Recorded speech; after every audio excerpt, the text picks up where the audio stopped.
Aprended de mí que soy manso y humilde de corazón. Lecturas y comentarios para este domingo 14 del tiempo ordinario del ciclo A. Lectura del profeta Zacarías, capítulo 9, versículos del 9 al 10. Así dice el Señor: alégrate, hija de Sión. Canta, hija de Jerusalén. Mira a tu rey que viene a ti justo y victorioso, modesto y cabalgando en un asno, en un pollino de borrica. Destruirá los carros de Efraín, los caballos de Jerusalén. Romperá los arcos guerreros. Dictará la paz a las naciones. Dominará de mar a mar, desde el Éufrates hasta los confines de la tierra. Palabra de Dios, te alabamos, Señor. Salmo 144. Te ensalzaré, Dios mío, mi Rey, bendeciré tu nombre por siempre jamás. Te ensalzaré, Dios mío, mi Rey, bendeciré tu nombre por siempre jamás. Día tras día te bendeciré y alabaré tu nombre por siempre jamás. Te ensalzaré, Dios mío, mi Rey, bendeciré tu nombre por siempre jamás. El Señor es clemente y misericordioso, lento a la cólera y rico en piedad. El Señor es bueno con todos, es cariñoso con todas sus criaturas. Te ensalzaré, Dios mío, mi Rey, bendeciré tu nombre por siempre jamás. Que todas las criaturas te den gracias, Señor, que te bendigan tus fieles, que proclamen la gloria de tu reino, que hablen de tus hazañas. Te ensalzaré, Dios mío, mi Rey, bendeciré tu nombre por siempre jamás. El Señor es fiel a sus palabras, bondadoso en todas sus acciones. El Señor sostiene a los que van a caer, endereza a los que ya se doblan. Te ensalzaré, Dios mío, mi Rey, bendeciré tu nombre por siempre jamás. Segunda lectura, lectura de la carta del apóstol San Pablo a los Romanos, capítulo 8, versículos 9 y también del 11 al 13. Hermanos, ustedes no están en la carne, sino en el Espíritu, ya que el Espíritu de Dios habita en ustedes. El que no tiene el Espíritu de Cristo no es de Cristo. Si el Espíritu del que resucitó a Jesús de entre los muertos habita en ustedes, el que resucitó de entre los muertos a Cristo Jesús vivificará también sus cuerpos mortales por el mismo Espíritu que habita en ustedes.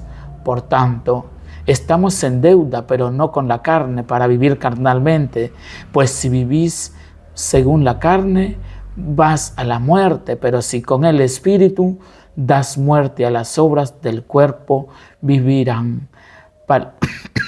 Palabra de Dios, te alabamos, Señor. Del Santo Evangelio según San Mateo, capítulo 11, versículos del 25 al 30. En aquel tiempo Jesús exclamó: te doy gracias, Padre, Señor del cielo y tierra, porque has escondido estas cosas a los sabios y entendidos y las has revelado a la gente sencilla. Sí, Padre, así te ha parecido mejor.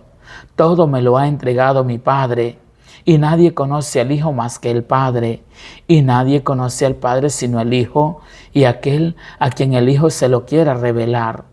Venid a mí todos los que están cansados y agobiados, y yo los aliviaré. Carguen con mi yugo y aprendan de mí, que soy manso y humilde de corazón, y encontrarán su descanso, porque mi yugo es llevadero y mi carga es ligera. Palabra del Señor.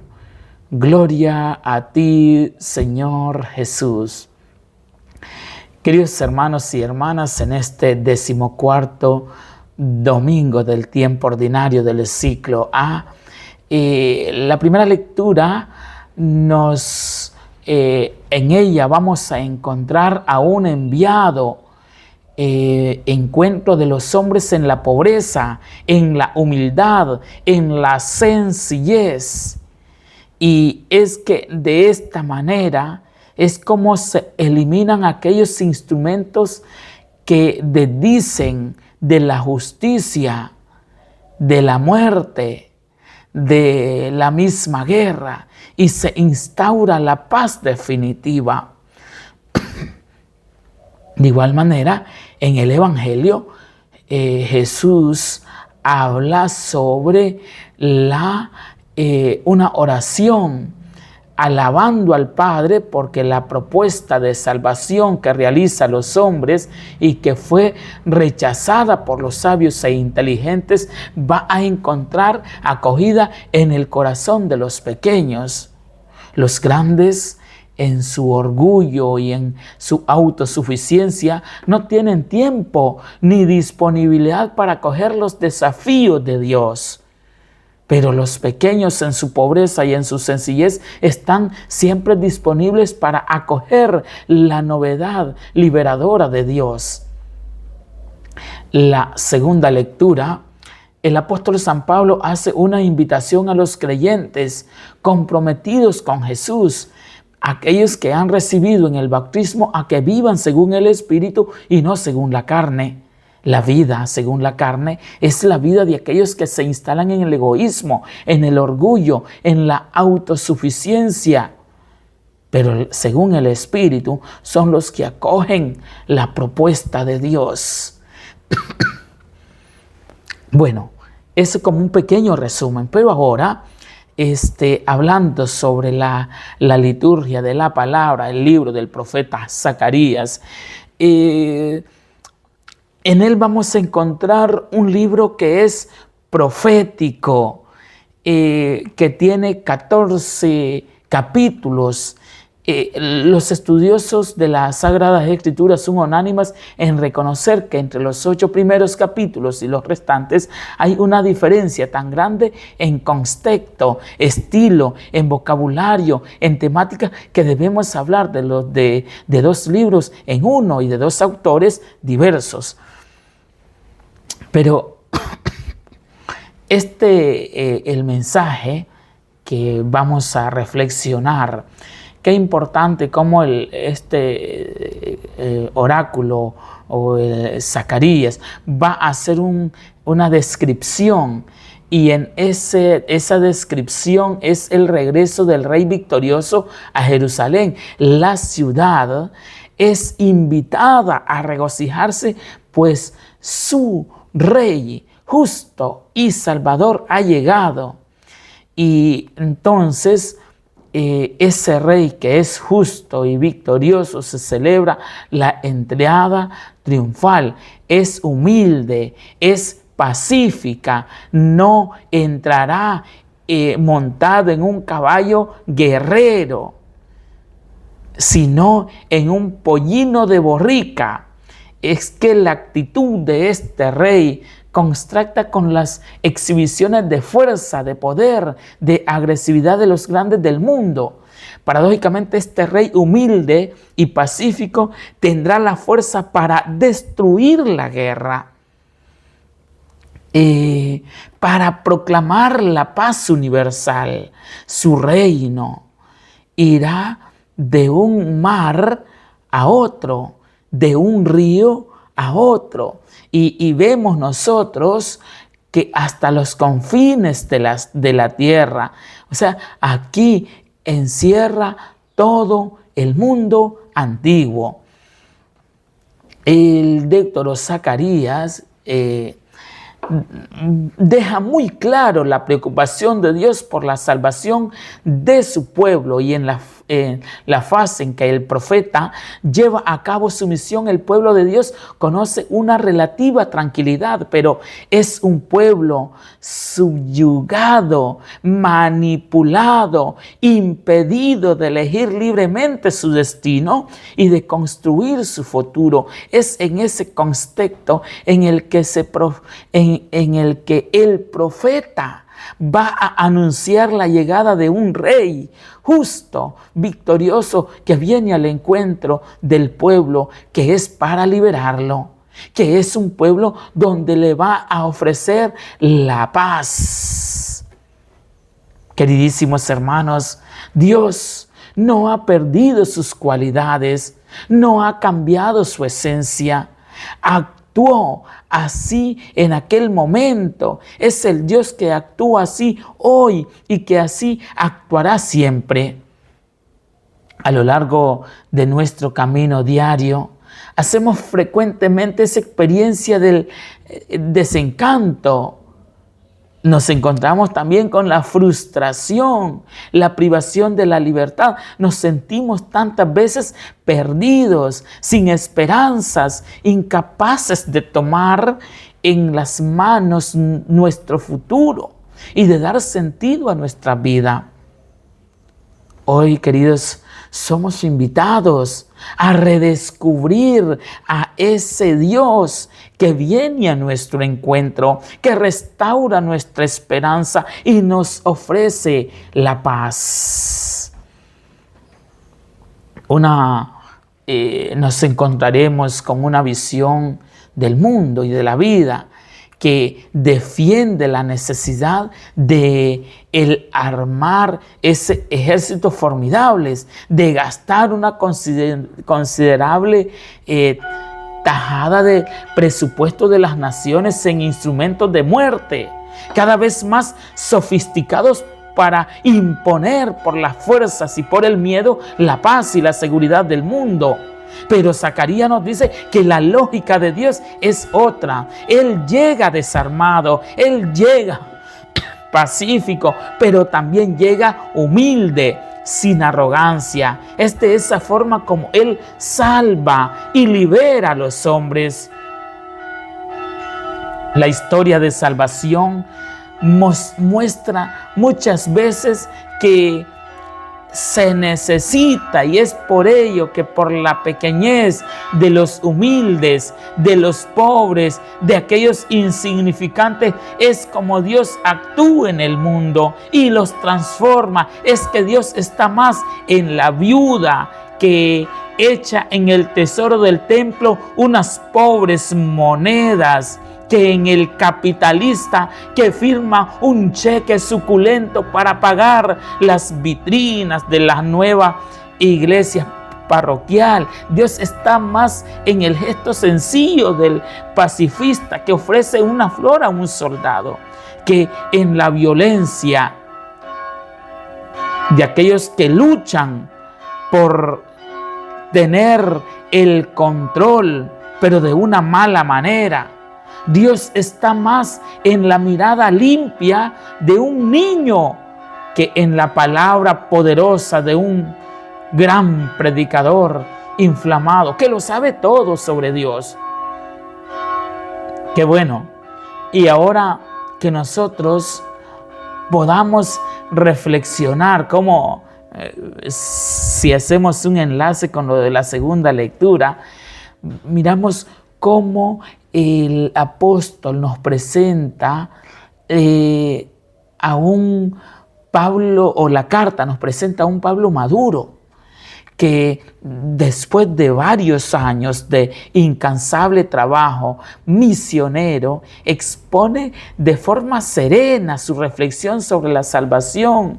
Nos encontramos en el momento en el que el tema de la salvación era una cuestión caliente, teológica, y por ello es que los judeos cristianos creían que para llegar a la salvación era necesario continuar cumpliendo la ley de Moisés, y los paganos cristianos no manifestaban ninguna voluntad de someterse a los ritos de la ley judía.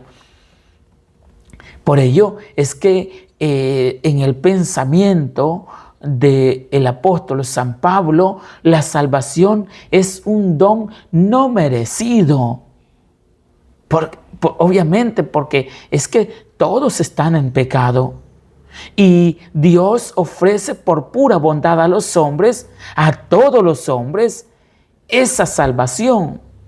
Y esa salvación que nos llega por medio de Jesucristo, y que va a actuar en nosotros por el Santo Espíritu de Dios. El texto que hoy nos propone forma parte de un capítulo en el que San Pablo hace una reflexión sobre la vida en el Espíritu. Pablo toca aquí uno de esos aspectos importantes, el proyecto salvador de Dios en favor de los hombres, la acción liberadora de Cristo a través de su entrega, de su muerte, de su resurrección, la nueva vida que hace de los creyentes hombres nuevos y los convierte en hijos de Dios. El Espíritu aparece como el elemento fundamental que da unidad a toda esta reflexión. Él está presente detrás de ese proyecto salvador que Dios tiene en favor del hombre y del cual Pablo no se cansa de dar testimonio. Jesús, el Hijo de Dios, da la vida y gasta la vida cumpliendo el plan del Padre de dar vida al hombre. Esa acción acaba chocando con los intereses de los señores del mundo y muere en la cruz. Una muerte en cruz que no fue definitiva. El Espíritu de Dios siempre presente en Jesús lo resucitó, ya que en el proyecto de Dios ofrecer la vida para realizar el plan del Padre no puede generar muerte, sino vida plena, pero también una vida definitiva. Jesucristo ofrece a sus discípulos el mismo Espíritu. Por eso es que los discípulos tienen que tener esa conciencia de vivir como Jesús. Y si hacen de su vida un don a Dios y a los hombres, recibirán esa misma vida nueva y definitiva que el Espíritu dio a Jesús. San Pablo hace esa invitación a los cristianos a sacar esas conclusiones de esa realidad. Si viven según la carne, morirán. Pero si viven según el Espíritu, resucitarán a una vida nueva. Aquí nos encontramos con una gran sugerencia interesante de Pablo: la carne o el Espíritu. ¿Vivo según la carne? Vivir según la carne es la perspectiva de Pablo, vivir en esa oposición a Dios. O sea, vivir cerrado a Dios en una vida de egoísmo, autosuficiencia que lleva al hombre a prescindir de los mandamientos, de las propuestas y de los valores de Dios. Vivir según el Espíritu es en la perspectiva de Pablo, vivir en relación con Dios, escuchando la propuesta de Dios, la sugerencia, la obediencia a sus proyectos, pero también la donación de la propia vida por los hombres. Los cristianos son exhortados por Pablo a realizar su elección. Es que el apóstol está interesado en demostrar a los creyentes que solo el seguimiento de Cristo asegura al hombre la vida definitiva. A la luz de este pequeño desarrollo, es muy importante que nos preocupemos por la edificación del mundo. La vida de Jesús fue rotundo fracaso. Él nunca desempeñó ningún cargo público. No tuvo jamás a cargo nada económico, sino que vivió con sencillez, con humildad. Sirve sin tener para sí mismo ni siquiera una piedra donde reclinar la cabeza.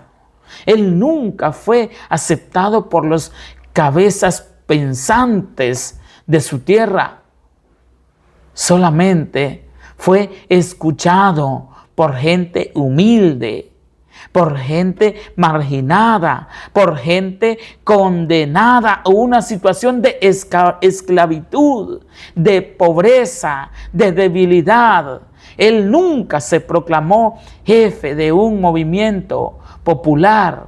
Solamente enseñó a aquellos que le seguían que Dios les ama y que quiere hacer de ellos sus hijos. Él nunca se sentó en un trono, nunca dio órdenes, nunca se puso a distribuir cosas, sino que fue abandonado por todos, fue condenado a una muerte infame, fue clavado en una cruz, pero Él vence a la muerte y recibe de Dios la vida plena y definitiva. Y por ello es que San Pablo manifiesta que Él venció la muerte y recibió de Dios esa vida.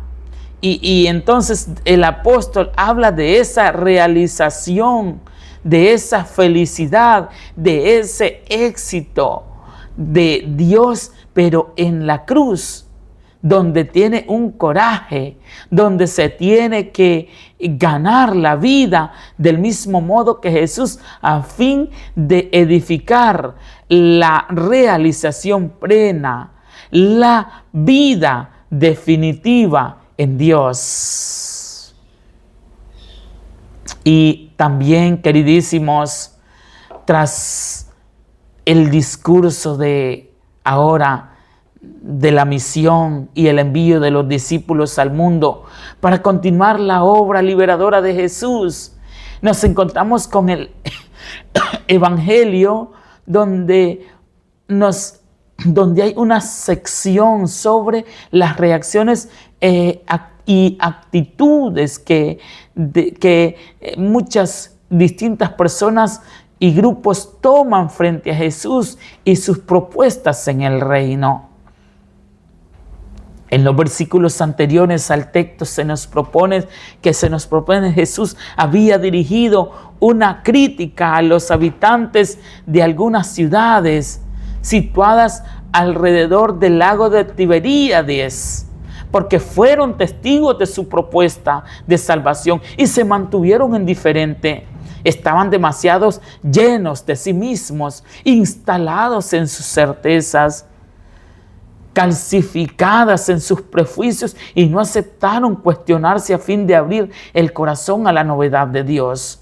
Jesús se manifiesta convencido de que esa propuesta rechazada por los habitantes de las ciudades encontrará acogida entre pobres, entre marginados, desilusionados con la religión oficial y que hacía la liberación que Dios quiere ofrecerle. Hoy, queridísimos, el texto consta de 3 cosas muy importantes, sentencias que probablemente fueron pronunciadas en ambientes diversos de que San Mateo nos presenta. La primera sentencia es una oración de alabanza que Jesús dirige al Padre, porque Él escondió estas cosas a los sabios y entendidos y las reveló a los sencillos. Los sabios y entendidos son los fariseos, los doctores de la ley, que ellos todo lo mueven en torno a la ley y se consideran justos y dignos de salvación porque la cumplen con escrúpulos. Estos que no estaban dispuestos a que se pusieran en duda el sistema religioso en que se había instalado y que desde su perspectiva les aseguraba automáticamente la salvación. Pero ¿quiénes son los sencillos? Los discípulos. Los primeros en responder positivamente a la oferta del reino. Y son también los pobres y marginados, enfermos, los publicanos, las mujeres de mala vida, el pueblo sencillo que Jesús encontraba todos los días por los caminos de Galilea, considerados aquellos malditos por la ley, pero que acogían con alegría y entusiasmo lo que proponía Jesús. Y la segunda sentencia la relacionan con la anterior, que explica lo que fue ocultado a los sabios y entendidos, pero que es revelado a los sencillos. Se trata ni más ni menos de la acogida de Dios, experiencia profunda e íntima de Dios. Los sabios y entendidos tenían un convencimiento del que el conocimiento de la ley les daba el conocimiento de Dios. La ley era una especie de línea directa hacia Dios, a través de las cuales ellos llegaban a conocer a Dios, su voluntad, sus planes para el mundo y para los hombres. Por eso se presentaban como detentadores de la verdad, representantes de Dios, como intérpretes de la voluntad y de los planos divinos. Pero Jesús les deja claro que quien quiera hacer una experiencia con Él, una experiencia íntima con Dios, tiene que aceptar a Jesús y seguirle. Él es hijo y solo Él tiene una experiencia profunda de intimidad y de comunión con el Padre. Quien rehace a Jesús no podrá conocer a Dios. Como mucho se pueden encontrar imágenes distorsionadas de Dios y las aplicará después para juzgar al mundo y a los hombres. Pero quien acepte a Jesús y lo sigue, aprende a vivir con Dios, con obediencia y responde a sus proyectos y acepta incondicionalmente sus planes. Y la tercera es una invitación a ir al encuentro de Jesús y aceptar su propuesta. Venid a mí, cargad con mi yugo. Entre los fariseos del tiempo de Jesús, la imagen del yugo era aplicada a la ley de Dios, la suprema norma de vida para los fariseos. Por ejemplo, la ley no era yugo pesado, sino un yugo glorioso que debía ser cargada con alegría. Se trataba de un yugo en realidad pesadísimo, imposibilidad de cumplir el día a día. ¿Por qué? Porque te encontrabas con 613 normas de la ley que la habían escrito y creaba conciencias pesadas y atormentadas. Los creyentes incapaces de estar en regla con la ley se sentían condenados, se sentían malditos, se sentían apartados de Dios, se sentían indignos de la salvación.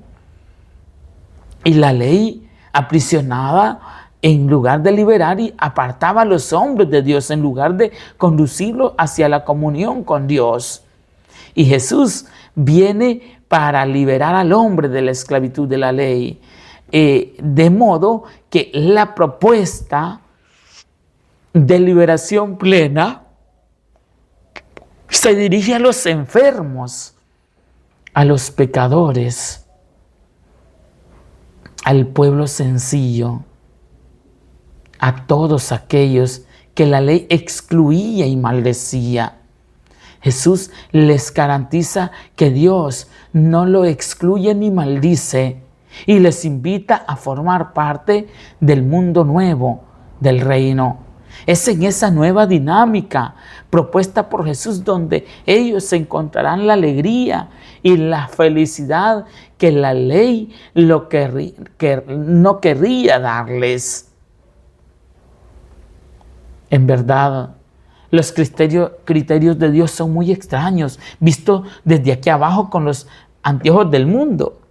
El ser humano admirado insensamente a los sabios, a los inteligentes, a los intelectuales, a los ricos, a los poderosos, a los nobles, y queremos que sean ellos los que dirijan el mundo, que hagan leyes, que nos gobiernen, que dicten la moda, las ideas, que definan qué es correcto o no es correcto.